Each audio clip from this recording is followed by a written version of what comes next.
Hi friends, good morning. मैं Chandan Kumar प्रेपल classes के online segment में आप समस्त छात्र छात्राओं का फिर से एक बार स्वागत करता हूं। दोस्तों, आज के क्लास में हम लोग इंडियन ज्योग्राफी के टॉपिक भारत की नदियों से संबंधित महत्वपूर्ण तथ्यों पर चर्चा करेंगे। यह टॉपिक किसी भी एग्जाम के लिए काफी महत्वपूर्ण होता है। इससे कई बार पूर्व में प्रश्न पूछे जा चुके हैं और आगामी NTPC, railway group D, UPSI, jail warden, आने वाले जितने भी प्रतियोगी परीक्षाएं हैं उससे इस टॉपिक से प्रश्न पूछे जाएंगे।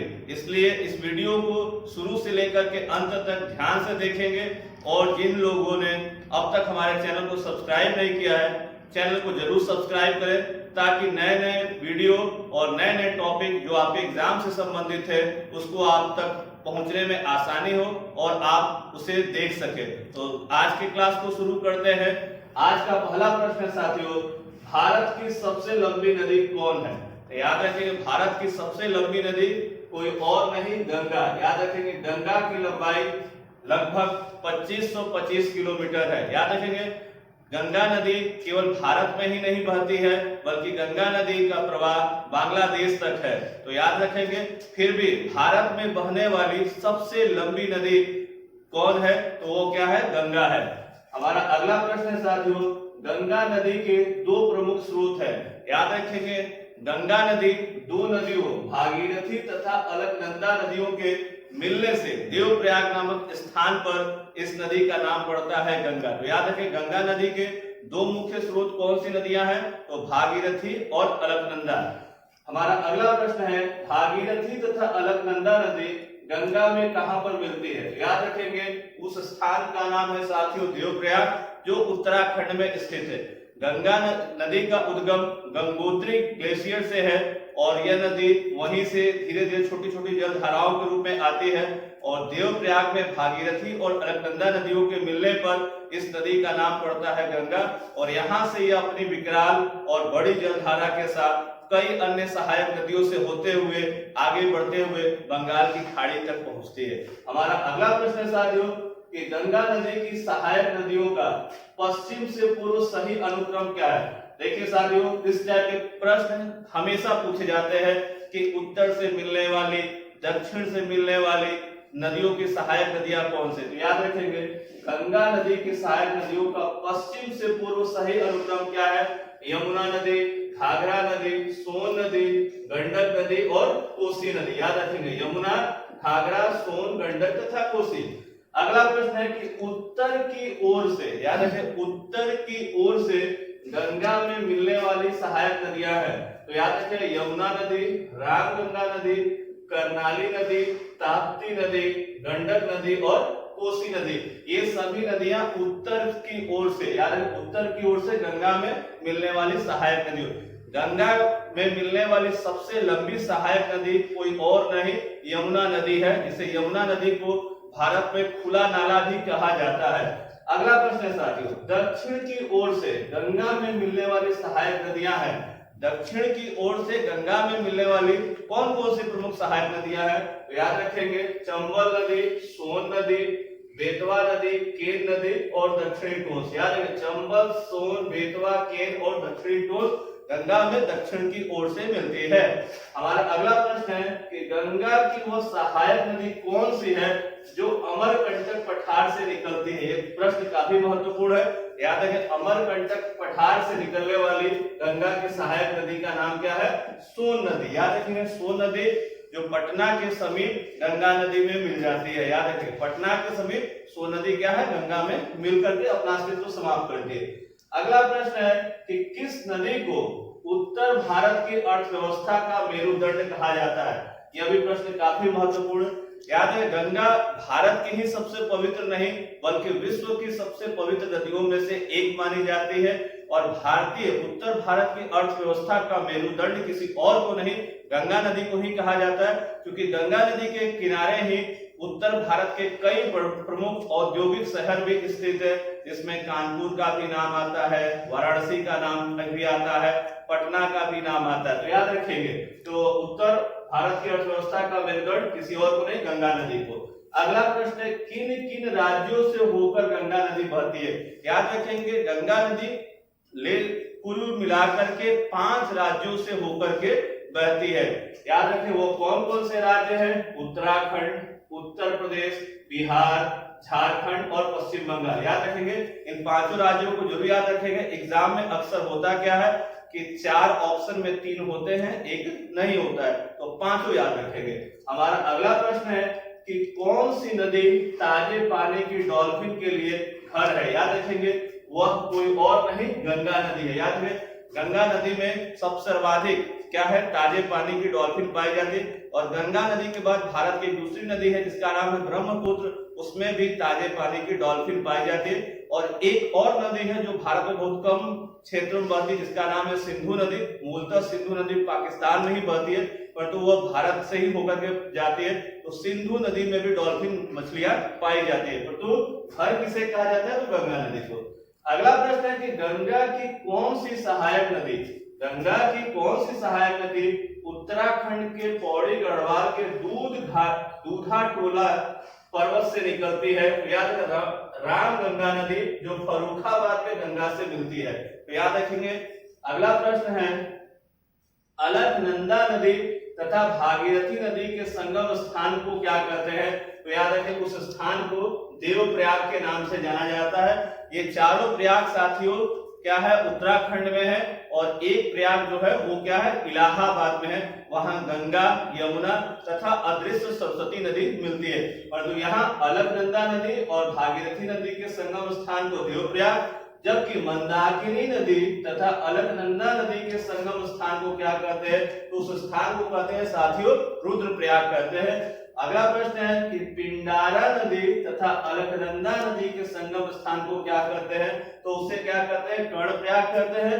और अगला प्रश्न है कि धौली गंगा तथा अलकनंदा नदी के संगम स्थान को क्या कहते हैं? तो उसे कहते हैं विष्णुप्रयाग। याद रखें चारों प्रयाग किसी और राज्य में नहीं, उत्तराखंड में है। उत्तराखंड को देवभूमि के नाम से भी जाना जाता है जहां के सीएम त्रिवेंद्र सिंह रावत है। अगला प्रश्न है साथियों भारत की कौन सी नदी को खुला नाला कहा जाता है? याद है भारत की कौन सी नदी को खुला नाला कहा जाता है? तो यमुना नदी को कहा जाता है खुला नाला। अगला प्रश्न है कि गंगा की सबसे लंबी सहायक नदी कौन सी है? याद है गंगा की सबसे लंबी सहायक नदी कोई और नहीं यमुना नदी ही है। आपको बता दें कि उत्तर भारत की सबसे लंबी सहायक नदी कोई और नहीं यमुना ही है। हमारा अगला प्रश्न है कि गंगा एवं ब्रह्मपुत्र की संयुक्त जलधारा, यार गंगा और ब्रह्मपुत्र की जो संयुक्त जलधारा है उसे मेघना नदी के नाम से जाना जाता है बांग्लादेश में। हमारा अगला प्रश्न है कि भारत की सबसे अधिक नौगम्य नदियां हैं। याद है भारत की सबसे अधिक नौगम्य नदियां कोई और नहीं गंगा और ब्रह्मपुत्र नदी ही है। याद रखेंगे। अगला प्रश्न है कि गंगा एवं ब्रह्मपुत्र नदियों का उद्गम स्थान क्रमशः स्थित है। याद रखेंगे गंगा नदी का उद्गम स्थान भारत में ही उत्तराखंड है, जबकि ब्रह्मपुत्र नदी का उद्गम स्थान तिब्बत में मानसरोवर झील के पास। याद रखेंगे गंगा नदी का उद्गम उत्तराखंड और जबकि तिब्बत में क्या है ब्रह्मपुत्र नदी का उद्गम स्थान है जो मानसरोवर झील के समीप से माना जाता है। हमारा अगला प्रश्न है कि विश्व का सबसे बड़ा नदी द्वीप माजुली का निर्माण करने वाली नदी कौन सी है? ये क्वेश्चन कई बार एग्जाम में प्रश्न पूछा जा चुका है। याद रखेंगे विश्व का सबसे बड़ा नदी द्वीप कोई और नदी निर्मित नहीं करती है, भारत में ब्रह्मपुत्र नदी ही निर्मित करती है। कौन सी नदी साथियों? ब्रह्मपुत्र नदी। याद रखेंगे दुनिया की सबसे लंबी नदी नील नदी है। याद रखेंगे परंतु सबसे बड़ा नदी द्वीप भारत में ब्रह्मपुत्र नदी निर्मित करती है जिसे नाम दिया गया है माजुली। और माजुली द्वीप जो है वो असम राज्य में स्थित है और माजुली असम सरकार के द्वारा एक नदी द्वीप जिला भी घोषित किया गया। भारत का पहला नदी द्वीप जिला कोई और नहीं है साथियों माजुली ही है। हमारा अगला प्रश्न है तिब्बत में सांगपो कहलाने वाली नदी कौन सी है? याद रखेंगे ब्रह्मपुत्र नदी को ही तिब्बत में सांगपो के नाम से जाना जाता है। कौन सी नदी साथियों? ब्रह्मपुत्र।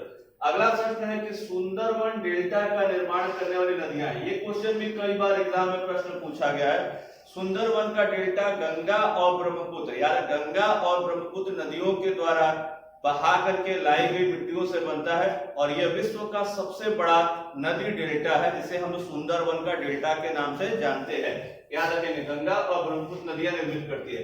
अगला प्रश्न है कि सियाचिन ग्लेशियर के पिघलने से बना पानी किस नदी का मुख्य स्रोत है। याद रखेंगे, ऑलरेडी सियाचिन ग्लेशियर, याद रखें, दिमाग में क्या क्लिक करता है कि विश्व का सबसे ऊंचाई पर जो युद्ध का मैदान है वो कोई और नहीं, सियाचिन क्षेत्र है। तो सियाचिन ग्लेशियर के पिघलने से जो पानी नदी का रूप लेती है, उस नदी का नाम पड़ता है नुब्रा नदी। याद रखेंगे, कौन सी नदी? नुब्रा नदी। अगला प्रश्न है कि हिमालय काटकर एवं बहकर आने वाली नदी, हिमालय को काटकर और आगे बढ़कर तो बहकर के आने वाली नदियां कौन सी है? तो ब्रह्मपुत्र नदी है, सतलज नदी है और सिंधु नदी है। ब्रह्मपुत्र, सतलज और सिंधु नदी। अगला प्रश्न है कि भारतीय मरुस्थल की एक महत्वपूर्ण नदी है। भारतीय मरुस्थल, याद रखें, राजस्थान और गुजरात के क्षेत्रों में मरुभूमि पाई जाती है और इस क्षेत्र की सबसे खास नदी कोई और नहीं है। कौन सी नदी है? लूनी नदी। याद रखेंगे। अगला प्रश्न है कि कौन सी नदी कच्छ के रण में समाहित हो जाती है। प्रश्न कई बार पूछा गया है कि वह कौन सी नदी है जिसे किनारा नहीं मिलता, तो कोई और नहीं, लूनी नदी है। लूनी नदी कच्छ के रण में जाकर के क्या होती है? समाप्त हो जाती है। अगला प्रश्न है कि भारत की लवण नदी के नाम से किसे जाना जाता है? वो भी कोई और नहीं, लूनी नदी। याद रखेंगे, भारत की लवण नदी के नाम से जानी जाती है लूनी नदी। अगला प्रश्न है कि कौन सी नदी दक्षिण से उत्तर की ओर प्रवाहित होती है? तो याद रखेंगे, बेतवा नदी। याद रखेंगे, बेतवा नदी। अगला प्रश्न है कि शिप्रा नदी, शिप्रा को छिप्रा भी कहते हैं, तो याद शिप्रा नदी किसकी सहायक नदी है? तो याद रखेंगे, चंबल नदी की सहायक नदी क्या है? तो शिप्रा है। अगला प्रश्न है साथियों, अजमेर। अजमेर किस नदी के तट पर स्थित है? याद रखेंगे, राजस्थान का एक प्रमुख शहर अजमेर है, जहां ख्वाजा मोइनुद्दीन चिश्ती की दरगाह है, जहां से पूरे देश दुनिया से जो है तीर्थयात्री घूमने के लिए आते हैं। अगर याद रखेंगे, अजमेर किस नदी तट पर स्थित है? तो याद रखें, कौन सी नदी? लूनी नदी। याद रखेंगे। अगला प्रश्न है, मानस किस नदी की उपनदी है? तो याद रखें, ब्रह्मपुत्र नदी की उपनदी मानस नदी है। अगला प्रश्न है कि चंबल नदी किन राज्यों में होकर बहती है? ये काफी महत्वपूर्ण प्रश्न है। चंबल, याद रखें, चंबल उत्तर प्रदेश, मध्य प्रदेश और राजस्थान राज्यों में होकर प्रवाहित होती है। मूलतः चंबल नदी का उद्गम मध्य प्रदेश राज्य से है। हमारा अगला प्रश्न है कि सिंधु नदी की सहायक नदी है। याद रखें, सिंधु नदी, भारत और पाकिस्तान के बीच में सिंधु नदी जल विवाद भी है। याद रखेंगे, सिंधु नदी की सहायक नदी है झेलम, रावी, व्यास, चिनाब और सतलज। याद रखिएगा, ये पांचों नदियां क्या है? सिंधु नदी की सहायक नदी है। याद रखेंगे कि जो सिंधु नदी है वो पाकिस्तान से होते हुए अरब सागर में गिर करके समाप्त होती है और पाकिस्तान की लाइफ लाइन किसी नदी को कहा जाता है, वह नदी है सिंधु नदी। हमारा अगला प्रश्न है कि भारत और नेपाल के मध्य कौन सी नदी सीमा बनाती है? काफी महत्वपूर्ण है। याद रखेंगे, काली नदी। काली नदी जो है वो भारत और नेपाल के बीच में एक प्राकृतिक सीमा बनाती है। हमारा अगला प्रश्न है कि भारत की सबसे लंबी नदी जिसका उद्गम एवं मुहाना दोनों भारतीय क्षेत्र में स्थित है, तो याद रखेंगे वह नदी है गोदावरी। इसे मोस्ट इंपोर्टेंट कर लेंगे, प्रश्न को समझे और इसके स्टैंडर्ड को देखिए।